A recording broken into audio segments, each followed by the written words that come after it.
bilang isang pulis at ito na naman, SONA, na muli ka na naman nandito. Yun nga sir, disperas pa lang po ng SONA sir, kagabi, alas 8 pa lang po, nandito na ang tropang RMFB para po ano yung kapayapaan ng darating na SONA sir. So ngayon sir, nandito na po tayo, SONA na po. Okay naman po, peaceful pa rin naman po, wala pa rin naman pong gulo o anong nangyayari sir sa araw na to sir. Meron kang gustong sabihin sa mga gustong mag-apply ngayong 2024 na police applicants, anong mapapayo mo bilang isang dating police applicants na ngayon na police ka na, anong dapat nilang asahan dito sa PNP? Sa mga applicants po, ang pagpupulis po ay talagang mahirap. Talagang marami kang isasakripisyo dyan.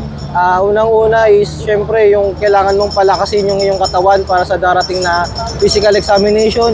And pangalawa yun yung mental mo kasi unang-una pag nasa loob ka na ng training malalayo ka sa magulang, sa mga mahal mo sa buhay, especially pamilya mo. So sa mga darating na sa mga aplikante, yan yung mga unang-unang paghahandaan ninyo.